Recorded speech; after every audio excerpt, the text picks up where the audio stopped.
I'm Catherine Kingsley. And I'm Catherine Sterling. And this is Contemplating Culture, a missionary walk through a secular age.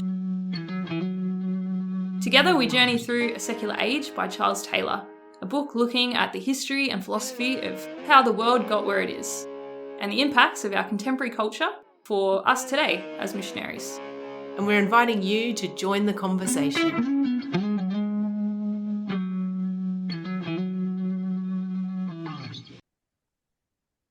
Hello and welcome to Contemplating Culture. Hello, everyone. Well, it's lovely to be here today with you. And today we're doing a couple of broad brushstrokes that will land us in something that's pretty close to our time, which is the sexual revolution, and I guess how that impacted the church and the role of the sacred in the midst of all of it. So we have covered a lot by this period. We're up to episode 49 today. So next one will be our little milestone.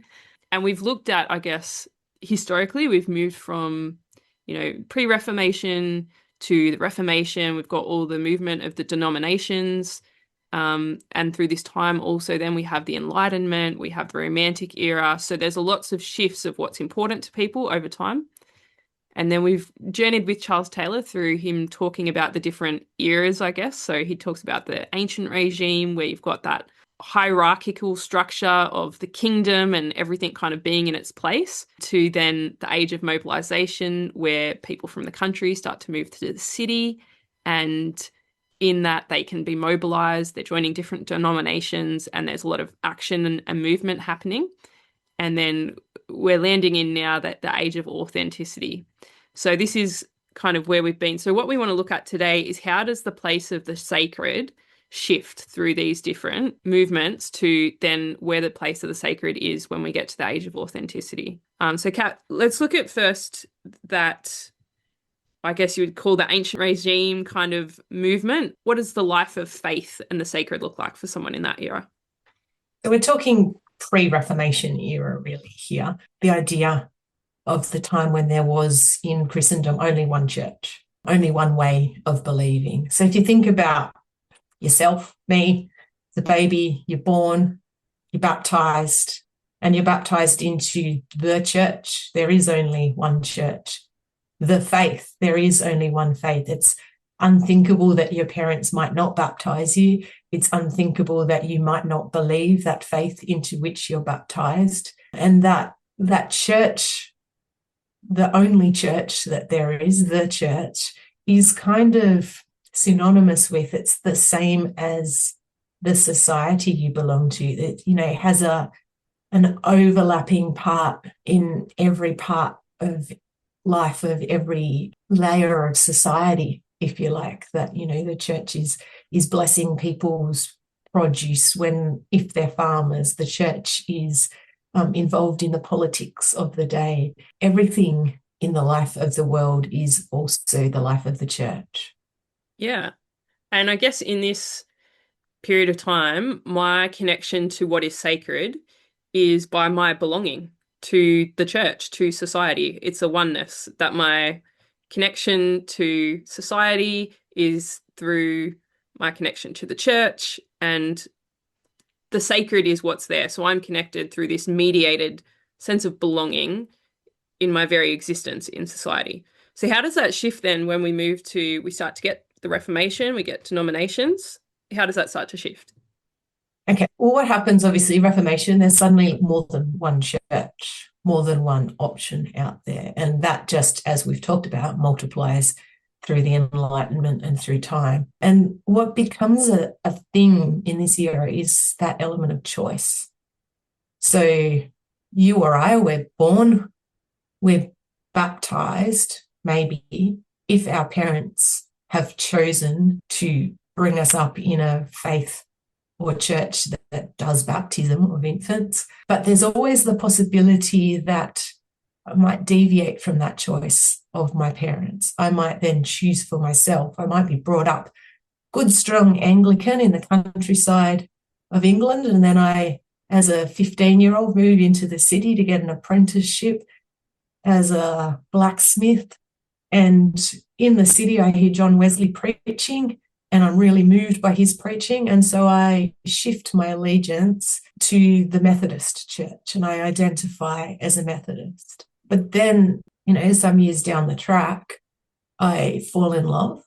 But the person I fall in love with is actually Catholic. And, for the sake of the fact that this person is Catholic and we've got to bring our kids up as something, and the Catholic Church is not into mixed marriages, etc. And, we want to have harmony in our house, I look into and end up converting to Catholicism. So there's always an ongoing sense of choice, but there's still this sense of a church that I'm choosing to belong with. I'm choosing to, I guess, put my allegiance, put my identity, my life of faith still in an entity which is a church and that has this political and civilizational law and order kind of ramifications of that and how my life plays out because of which church I've decided to be part of. And in this way, like coercion would be absurdist Yeah. because choice is so dominant, and we've talked about it before. So I guess in this period, the sense of what's sacred and my connection to the sacred is shifting as I make those choices. That, like I'm almost seeing that marriage as sacred. I'm seeing that preaching as sacred, and I'm not so bound up on there's only one way to belong to society now. Actually, there's choice for how I can belong to society, and I can find the sacred in many different places. I'm still choosing my allegiance to that thing, but I'm not locked into the one kind of sense of belonging.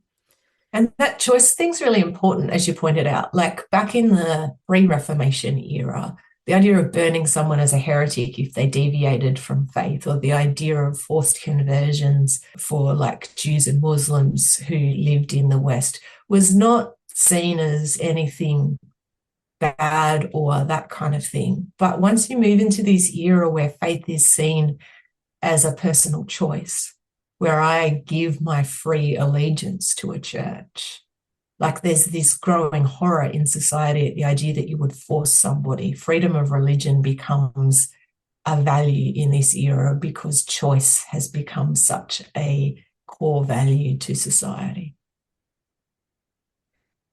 And so then we start to move into the first threads of the Asian authenticity, and we're going to land there. So how does this shift again when we move into that space? Well, I guess we take the choice thing a step further. I'm not just in this era choosing which church I'm giving my allegiance to, but that age of enlightenment sense of reason I need to understand and fully rationally be able to give myself to the stuff I say I believe. And this romantic era sense of I need to feel it. It needs to have an impact on me at an emotional level. Shift us down to a point where in this era, I'm not choosing a church, I'm choosing the things that I believe. And I'm choosing the practices that I take up. And my spiritual path might look completely different to yours. I might, I'm born as I was, and I might be baptized by my parents, but I'm brought up to evaluate each choice. Does this resonate for me? Does this express who I am and what my individual beliefs and experiences tell me? And so I might completely reject my baptism down the track, or I might continue to practice some parts of the faith I was brought up in. I might, brought up Catholic. I might continue to pray the rosary because I feel close to Mary. But my friend introduced me to Buddhist meditation. I also do that, and I don't see any kind of issues in doing that or any need to follow what the Catholic Church says is the moral code to be lived out, because that just doesn't feel right to me. So it's all going on my feelings, my thoughts. There's a shift in this time from emphasis on like communal ritual to personal devotion, personal prosperity, whatever I'm seeking. And so we've talked about it as well before. The cross pressure starts to happen where the more and more people that aren't living, a strict Orthodox Christian ritual life. And you're like, hang on, my neighbor next door seems to have the same kind of house as I do, the same kind of car. And actually, he seems a little bit happier than me. Like, why should I bother, ruining my Sunday by getting the whole family going somewhere they don't want to go when we could, do something else? And so there's a lot of variety that starts to come in this time, not just from what I'm feeling, but I'm also having that rational thought of being able to see what's happening around me as well. And I can make my own sense of what I'm seeing. So the sense of what's sacred and how I'm connected to the sacred in this time is very much as you were saying. It's not out there, it's in me. It's what's happening in my thoughts and what's happening in my feelings, what's inspiring me, what I'm feeling passionate about. All of that is where I start to connect with the sacred. I don't need anything else necessarily to connect to the sacred. And so, alongside this movement into the age of authenticity, we've got a series of developments in the 20th century that lead us into the sexual revolution. So, alongside the movement into modernity and all the values that go with modernity is the sexual revolution. And Taylor identifies 4 kind of ethical strands of this revolution. He says the rehabilitation of sensuality as a good in itself, affirming the equality of the sexes and kind of a freedom from gender roles. The sense that wild, chaotic, even transgressive sex as something that's liberating, and that one's sexuality is seen as part of one's identity. So he says, as well as, basic hedonism in the Playboy thing that comes about, there's these real ethics that kind of go with this. And what we might spend some time looking at now, and what Taylor does, is looking at what does this mean for the sacred, people's connection to religion? How does the church react to this? Yeah. So I guess, like, the first thing I want to say to that is that the church and our faith are based on truth, and truth can't change. So people stand back and go, well, the church hasn't quite caught up. They're still trying to force on people the same moral values that they had back pre-Reformation, but even, post-Reformation. They were right for back then, but they're not right for now. The church is too authoritarian for modern era. It needs to loosen up a bit. That would be sort of the world out there's view of the church and where it stands, not just on sexual issues, but on a lot of the way that the church teaches things. I feel like we should start this conversation by pointing out that, like, our faith is based on unchanging eternal truth. And you can't just update that because the world around us doesn't follow it anymore. But I guess one of the things that I guess we can look at and say that the church could update and maybe didn't move fast enough with is the way that it teaches that truth. And that what worked with a largely peasant society, or even a not very well educated industrial society, in terms of telling people what to do, and a very basic catechesis, these are the things we believe, these are the things we do, doesn't work in an era where most people are relatively well educated and expect that they're going to be able to understand and need to be able to rationally engage with their beliefs. So there's a lack of, like, telling me not to have sex before marriage and not explaining why, apart from because you'll go to hell or you might get pregnant, doesn't cut it for a young person today. Perhaps maybe the revolution that was needed, and I would say needed maybe decades earlier, even potentially centuries earlier, comes in the 1980s with John Paul II, when he becomes Pope and starts breaking open what he calls theology of the body. Yeah. How do you describe theology of the body in a nutshell? I think that theology of the body is really all that I just said was needed. It's John Paul II, great scholar, sits down from his pastoral experience of dealing with young people in the 1960s and 70s who are asking these questions, and he starts looking for rational, theologically sound answers to these questions, like how is the human person made to operate sexually in the world? How does this impact on not just the things we do, but the way that we think, the way that we are in the world towards one another? What does love really mean? What does it mean to love somebody else? What is the sacrament of marriage all about? The more I look at theology of the body, the more stuff seems to come into it. And I remember when I first came across it, my experience was one of it, just this ongoing wonder. Somebody had opened doors rather than closing them for me in the area of sexuality.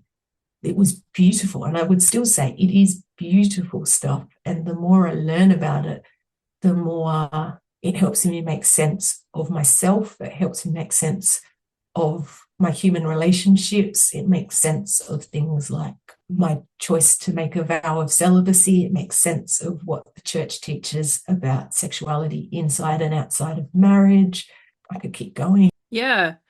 And I remember having a similar experience. As you were saying, John Paul II, huge theologian, and it's quite meaty, his stuff. It's very well thought out, thought through. And then the church has been gifted with some people that have been able to translate that, I guess, into words and ways that younger people can understand it, that don't have the education needed to kind of understand what he's talking about. And it's unfolding, unfolding, unfolding. And I remember reading one of these in a book, and exactly as he said, my world got bigger rather than smaller as I understood the truth of what God was offering to me in the realm of sexuality in alignment with his will. And it was so exciting, and it made sense of life and humanity and our bodies and everything. And I guess what, for some reason, the wisdom of God waited until this moment to bring it about. Like you're saying, it would have been great a few centuries earlier.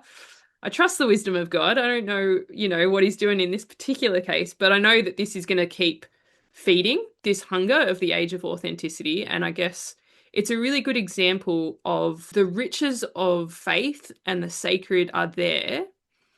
But if we are waiting in the age of authenticity for someone to find it within their own thoughts and feelings, they may not find it, because you have to be accessing what's beyond you. I don't know how to explain it, but it's like in the age of authenticity, if people are only finding the sacred in what resonates within them, we have to be good at communicating and taking the message out in a package that is going to resonate with them. We have to be proactive, because people may not be proactive in seeking out things outside of themselves in the same way. Will become sponges for whatever the world is feeding them. And the weight of that is not actually, the riches of the truth of the church a lot of the time. It's the sexual ethic of Hollywood and what's entertaining for people to look at and things like that. So I think there's a huge space. And you were saying off air, it comes down to the whole reason of why we're doing the podcast, that the truth of what we have to bring to the world is so important, but it's important for us to know how to package it to the age and the people that we're engaging with. Yeah, like I'm even thinking, I'm looking here at what you just unpacked, those 4 strands, features of the sexual revolution. And if you look at those 4 strands and what John Paul II brings out in his theology of the body, the rehabilitation of sensuality as good in itself. Theology of the body does that, agrees with it. The affirmation of the equality of the sexes and freedom from gender roles. Like actually, theology of the body does that too. John Paul II's really got some beautiful stuff on the, what's it called? The complementarity of the sexes and their radical equality.